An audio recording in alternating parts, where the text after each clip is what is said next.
So I'm Jordan. As we already heard, I'm going to talk about protecting TPM communication commands from interposers on the bus. So first, a little about me. So I work at Google on our platform security team.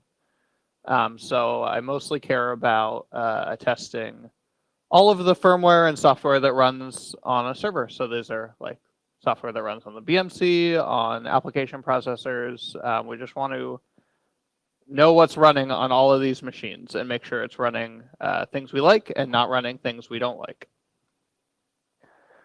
So quick agenda. So we'll talk about why interposer attacks are a problem specifically for TPMs. It's kind of a generic problem with anything that you're talking to over a bus that's like not in your CPU package. Why are they a bigger problem now than before? There's kind of some changes to the way that we design servers today and that we're going to design servers in the future that kind of bring new challenges for us to solve, particularly in this space. We'll go over a little bit of how we could fix the problem. I think the majority of the talk, we're just going to explore why you should even care about this problem at all. But we'll go into a little bit about kind of what are all the primitives we need on the system to fix it. And then why should the people here care? A lot of the things I'm going to be talking about are either in hardware or in higher level software that's communicating with the hardware. And it's maybe a little non-obvious why open source firmware folks need to care. So we'll talk a little bit about that. Quickly, some terms for folks who aren't very familiar. So TPM is a trusted platform module, which we've heard about in I think a couple other talks mentioned briefly. So the general idea is you can hold software measurements. This is in a thing called a PCR or a platform configuration register. You can hold hashes of the software you booted essentially. You can hold hardware-bound keys. So if you are, platform firmware and you don't want to manage your own keys, you put it in the TPM, and then you can give it nice access policies, like you have to have booted, firmware XYZ to be able to access this key. And then, a neat policy engine. So you have that, and then you also have kind of other knobs that you can turn, and we'll get into what those knobs are to limit access to keys and other objects that the TPM holds. And then DICE, which we also conveniently had a talk that touched on this as well, is device identifier composition engine. So this is basically a way that you can make key hierarchies. So if you want like an asymmetric signing key that you can use to authenticate yourself to someone else, you could construct this with DICE so that every time you boot some layer of software, you measure the hash of that software into something called a CDI, or kind of key material that you can then derive into an asymmetric key. And so then when you're done booting, you end up with a key that is derived from some hardware UDS, device specific secret, plus all of the firmware that you booted. Okay, so what's the problem? So there's kind of two classes of this. We'll first talk about passive interposers. So a passive interposer is someone who can sit on the bus. So if you're talking to a TPM over a SPI bus, someone who can sit on the bus and just view all of the bytes going across it. Can't modify anything, they're just reading it. So if we're talking to a TPM, a lot of TPM communications, and I would say like if you look at open source projects that use TPMs, the majority of them are just they're just using plain text sessions. They're not, there are facilities that we'll talk about a little bit later to encrypt the sessions, encrypt the session with the TPM, but most usages of the TPM are just plain text. I'm going to make software measurements. I'm going to unseal a blob. And if you're sitting on that bus, you can just see everything going across it. So if I ask the TPM to decrypt a secret for me, and then I get it back, anyone sitting on that bus just gets that secret too. So that's kind of the first class. This is kind of the easy mode of this problem. The hard mode is active interposers. So if I'm sitting on the bus, but I can also modify commands, I can drop commands I can set up my own session with the TPM and my own session with the CPU. This kind of widens the attack space and kind of widens how we have to think about the problem. So on the left here, we have the passive interposer. So if you send plain text secrets from the TPM to the CPU and I'm sitting on the bus, I just get them. An active interposer can also establish their own session with the TPM. So I'm a CPU and I boot all my good code, and the TPM can attest to that fact. It has all the measurements of my code. And then I say, hey, can you unseal this blob for me? And it says, here's my PCRs. Yes, I can. You booted the right code. If I'm an active interposer, I can say, oh yeah, the CPU booted good code. TPM, can you give me those secrets because the CPU booted good code? Yes, here you go. And then I can also drop and modify commands. So I can drop a PCR extension and make my own instead. Any commands that you send, you have to be really sure that they actually got to the TPM and got back to you unmodified. Okay, so TPM sessions, which I alluded to a little bit. This is already in the TPM spec. All TPMs today can do this.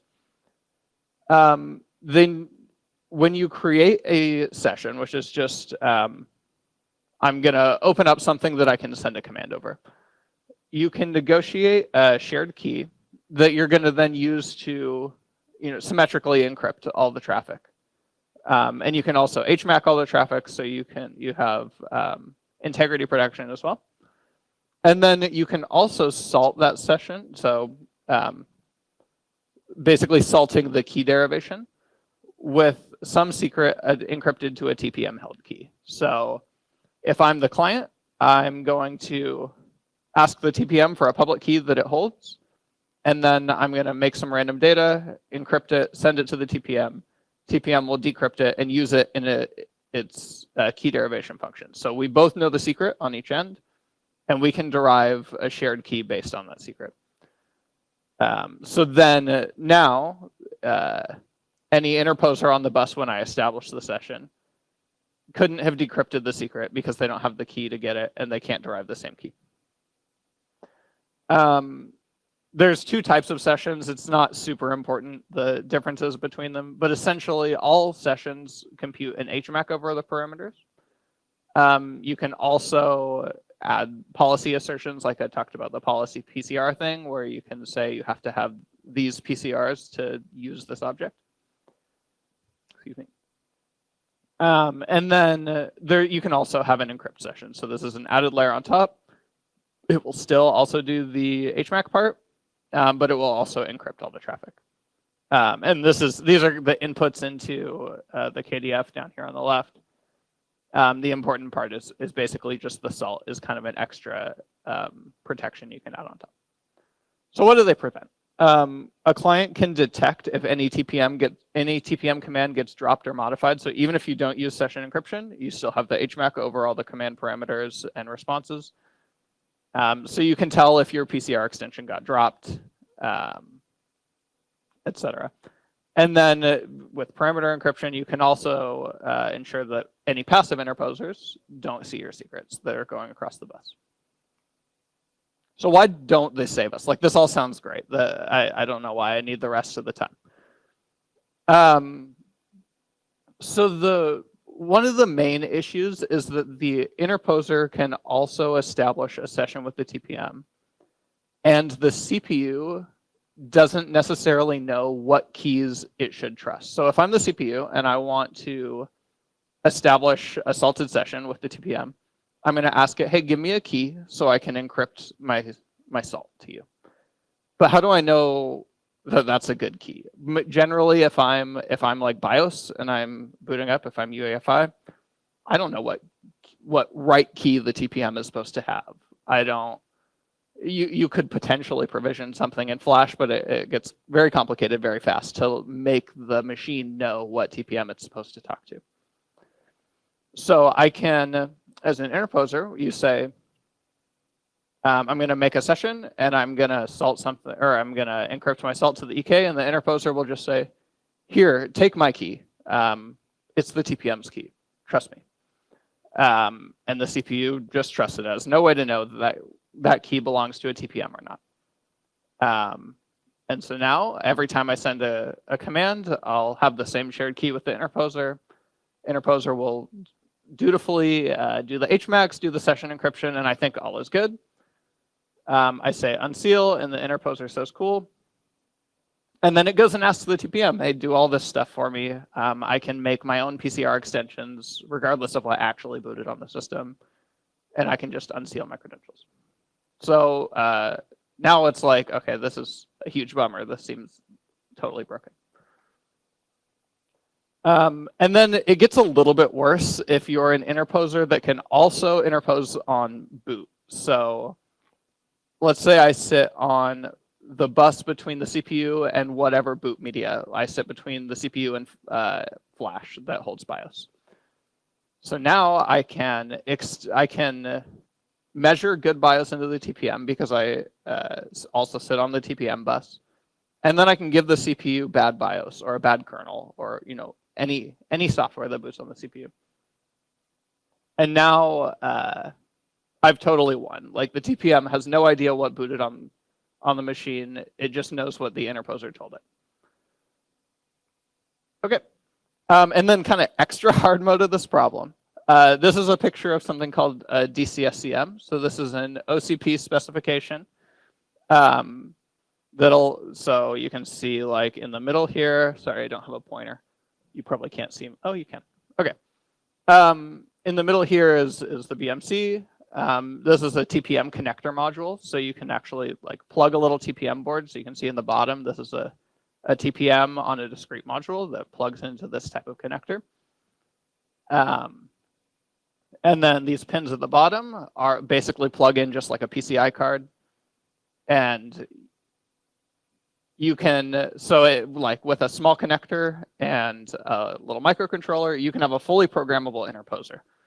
So when someone, instead of plugging this into the server, you plug this into the tiny connector that you built with your microcontroller, and now you just own all the traffic that goes over there. Also, conveniently, this is often the boot bus. So generally, like a BIOS flash chip sits somewhere on this DCSCM module, or you can boot from the BMC. There's kind of lots of options there. So conveniently, an interposer here has control of the boot bus and the bus to the TPM. Okay, so what can we do? Can we authenticate the TPM communication? So if I'm the TPM and I have an object with a policy, so all TPM objects can have policies where the TPM will check all of these policy assertions before it will let you use the object. So in an encrypted blob case, it will check all the policy assertions before giving you the decrypted object. And then as a client, can I authenticate the TPM? Can I make sure that the TPM I'm talking to now is the same TPM I'm talking to later in boot, and that when I reboot, I'm talking to the right TPM? So there's some primitives we need to do this.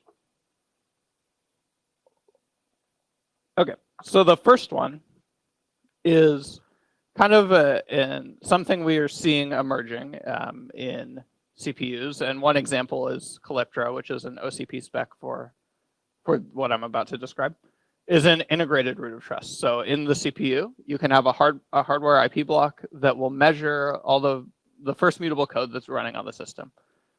So as the CPU, I have some trusted anchor that has an identity certified by the manufacturer. So I'm the CPU manufacturer. I build this chip.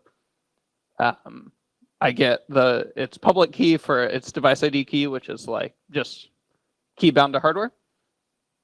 Now the CPU can sign measurements for what it booted. It can say, yes, I booted this specific code. Here it is, signed by this immutable block. Since the root of trust is on die, interposers aren't an issue here. It doesn't matter if you booted on, or if you interposed on the boot bus. I still, as the CPU, still saw the valid code. I still saw what I actually booted. So then now the boot device isn't security relevant. You could boot from anywhere. You could boot from network. It would be fine. Okay. So now we need something for the CPU to do to be able to authenticate itself to other things. So we talked about DICE a little bit. So DICE starts with a UDS, a device secret that's provisioned in the device at manufacturing and is unique per device. So like on a CPU, every single CPU will have a different UDS. And that's used to make a device ID key, which is derived just from the UDS, and a certificate. So like if you have, for example, an X509 certificate signed by the manufacturer's CA, Certificate Authority. Great, now I know that CPU was made by the manufacturer that I bought it from, and I can forever correlate it with this device ID key. Now I can make additional measurements on top of that UDS, so I can mix the UDS with some measurement of code that I booted to make a new CDI. So I have CDI1 here that is like my IBB for BIOS, for example, and I can derive an alias key from that. So alias key is just a generic term for a DICE key that's derived from hardware identity plus software identity. And then I can certify that alias key with the device ID cert, and I can really just do this forever. You can continue to make measurements, continue to derive new keys, and a verifier can walk this chain all the way back up as far as they need to the manufacturer certificate. They can verify the measurements in each certificate, and they can see that because you booted all this code and you're running on a CPU that I trust, and you can hold this key, I can trust you. Okay, and now we need a primitive to authenticate the TPM from the CPU. So an EK in a TPM is an endorsement key, is a hardware-specific key, kind of similar to the device ID key on the CPU side, where as a TPM manufacturer, I provision a key in the TPM, and then I sign a certificate that routes to my manufacturer CA. So now you can forever, like once you establish trust in an EK once, you can forever trust that, like it doesn't change for the lifetime of the TPM. You can trust it was made by this manufacturer, etc. And then you can use the EK to bootstrap trust in other keys. So you can sign other keys with the EK, or there's some other complicated protocols for establishing trust in child keys in the TPM.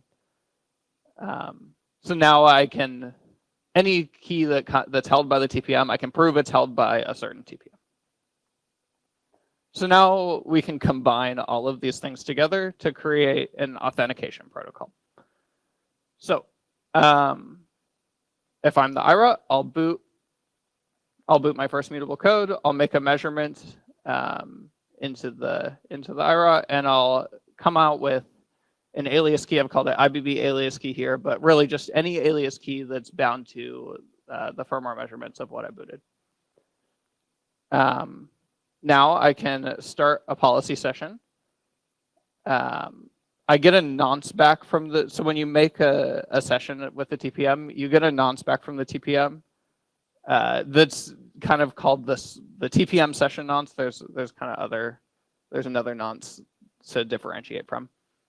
But one thing you can do with that nonce is if you can sign that nonce with a certain key, then you can satisfy something called a policy signed assertion. So that means that when the TPM verifies this assertion, it will check the TPM nonce that you got when you started this session can be signed by a certain key such that it's verifiable by the public key in this policy assertion.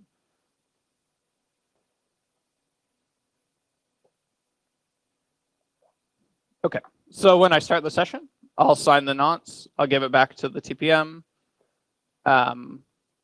I'll salt the, oh, I don't have this drawn here, but I also need to measure the salt key that I'm going to use with the TPM. So I'm going to derive an alias key that's has my first measurements plus the identity of the TPM I'm talking to. And then I'm going to salt my session with that key. So it's only like on the surface, it's not really better, right? Like all I did was take the key that the TPM gave me at face value. I measured it into my alias key. Great. Now what? Yeah, I have a slide about that later. Anyway, so I sign the nonce. I assert the policy signed. I make my PCR extensions, all the same stuff as before. And the TPM will allow me to decrypt any secrets, but it won't allow an interposer to do that, to do the same thing. Because if I'm the CPU, I wield this key that's put in the ceiling policy. But in interposer, so if I'm just like a microcontroller on the bus, I don't know that key. I don't have the private key. I can't authenticate myself to the TPM. So I can check as the CPU that all of the the HMAC matches, and I know that all of this traffic is encrypted. And then kind of another property here is that if I make a PCR extension and I see that it gets dropped, like HMAC matches here, but then I try to make another PCR extension and the HMAC doesn't match. An important issue with that is that the chain of trust gets broken. So up until this point in green, I know I'm booting good code. I continue to boot software. I continue to make PCR measurements. Everything is great. At this point, I make a PCR measurement and it gets dropped, and then anything could have happened at that point. An interposer could have made a different measurement into the TPM. I don't really know. So generally, you make a PCR measurement before you're about to boot the next stage of code. So if I'm BIOS, I'm going to boot the kernel. I measure it first. The issue is that once I've booted into the kernel could be malicious, and that wouldn't be evident from TPM measurements. So I need to be able to revoke this key so that later, when I boot the malicious kernel, it's running on the CPU, it can talk to the IROT, can talk to this dice engine, but it can't actually use this key, so it can't get any of the secrets that I have bound to that key. Okay. Oh, I did have a slide for it, but I already talked about it.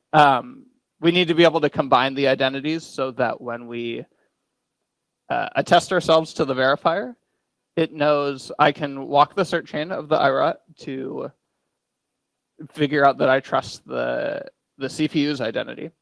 And I also need to make sure that I trust the TPM's identity. And I need to know that the CPU was talking to that TPM. So like if I get these two identities uncorrelated, that's cool. I saw that the CPU I trust and the TPM I trust, but I don't know that the CPU actually talked to that TPM. It could have talked to some other TPM because it didn't really know the right key to talk to in the first place. So instead, I measure the TPM's identity into the alias key that I make. And now my certificate that I booted, the certificate that I have for the key in the IROT is actually like implicitly bound to the TPM, because if I had talked to a different TPM with a different identity, I would end up with a different key. So if I'm a remote verifier, I can get these two identities, verify the EK, and then I can also see, oh yeah, this EK was used to salt the session between the CPU and the TPM. Okay, so who should care? Why does any of this matter to people here? As many of you may know, a lot of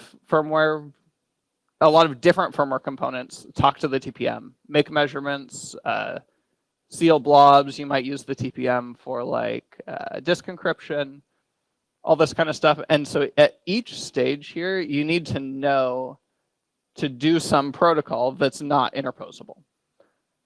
That's kind of a bummer in that, like, if I'm core boot, I have to know how to do this. If I'm Linux boot, I have to know how to do this. If I'm the kernel, I have to know how to do this. And it's not a super simple protocol. The state of the TPM may change based on who booted before me and who booted after me. There's a lot of footguns in TPM session agreement that it's unfortunate if we have to do it in a bunch of different places, because we'll probably do it slightly differently and slightly wrong in a bunch of different places. So kind of something that we have not fully solved, and I would love to talk to folks here about, is how do we kind of minimize the places we need to do this so that we can kind of get out of the box session protection. So on an ARM CPU, you can do this through in TrustZone, where if I'm any firmware or software running on the machine, I can route all my TPM requests through TrustZone, and you can have a trusted app that does this session encryption. That's cool. Doesn't work on x86, doesn't work on, like, depending on the architecture and the specific system firmware you're running, this isn't a generic solution. And I think we need to figure out a generic solution, especially on x86 is probably the biggest gap here. And then how can you get involved? So a lot of these discussions are happening in standards bodies. So if your company is involved in like TCG or OCP, that's a great way to get hooked in. Obviously, these are organizations that cost money and not everyone can participate in. So keep an eye out for upcoming published specs, but also we want this work to happen in the open. So we're working on open source reference code for the DICE thing that I talked about that needs to run in CPU firmware. We're working on open sourcing changes to TPM firmware to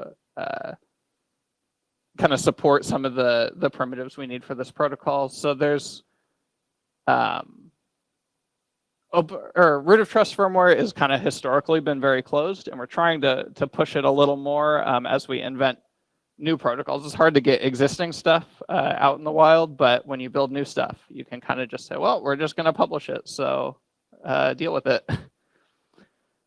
All right, and then yeah, if you have concerns or questions about how this might impact your firmware project, let me know, talk to me outside, send me an email, anything like that. All right, thanks. Any questions?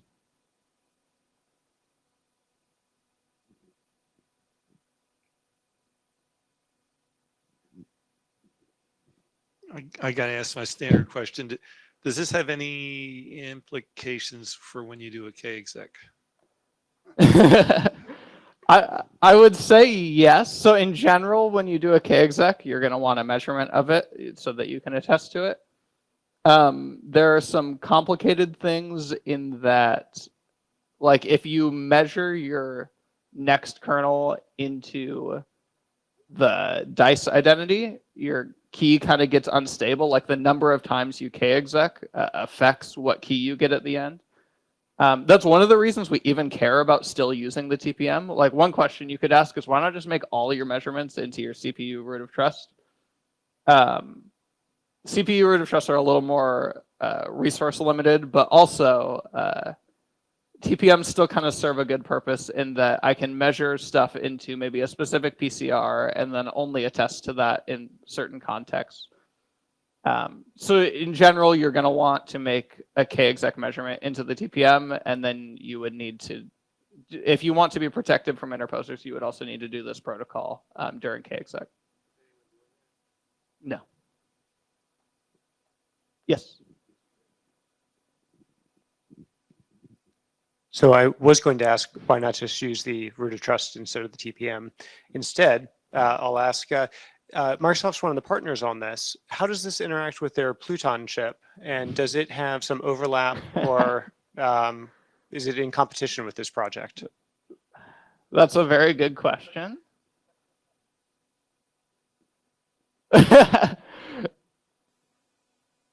I don't know that I can say anything without pissing people off. I would say that it is relevant for Pluton. Pluton is in the same SoC package as like the application processor, so they're probably less concerned about interposers in that respect.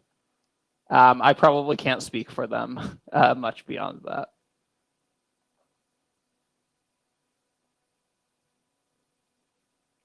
Any more questions? Have you all been in contact with, say, experienced cryptographic protocol implementers and with respect to things like side channels and like power analysis? Or I would, yeah. Yeah, so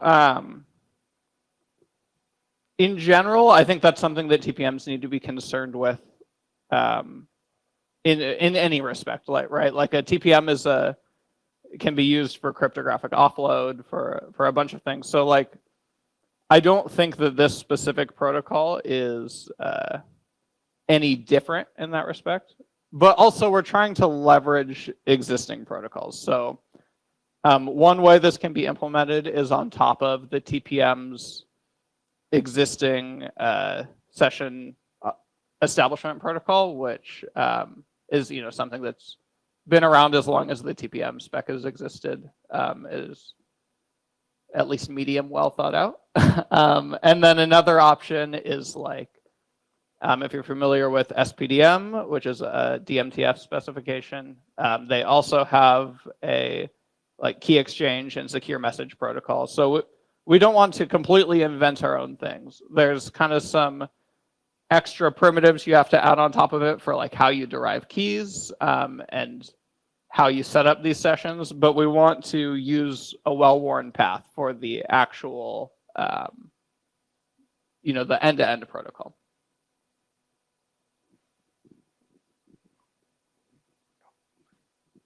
Have you been in contact with TPM vendors? So discrete TPM vendors? That might be a door opener to get to the specification group. Yeah, so we've been in contact with a couple TPM vendors. We would be very interested in talking to all TPM vendors. This is something that we want to get kind of pretty broad involvement with. So we've been working a lot with Microsoft on this work, but we also want to get CPU vendors involved, TPM vendors. So yeah, the more participation, the better.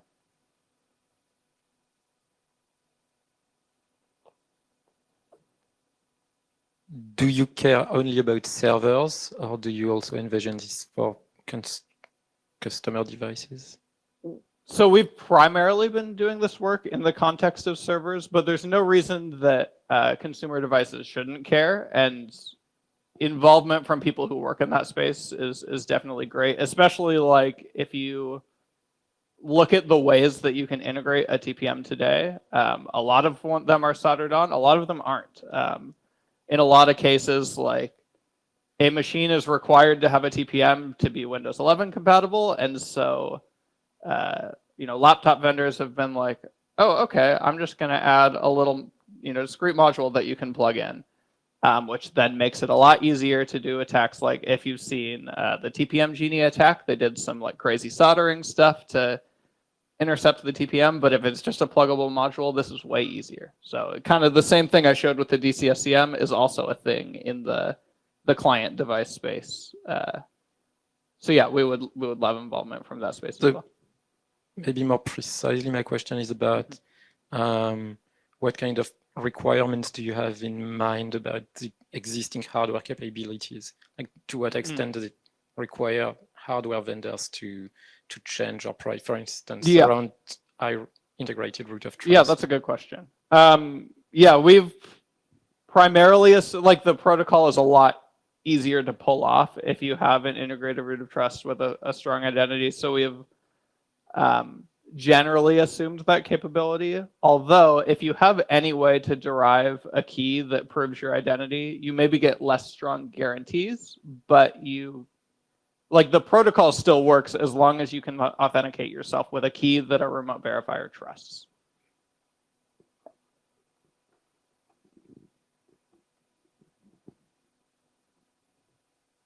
Okay, thank you, John. Cool. Thank you.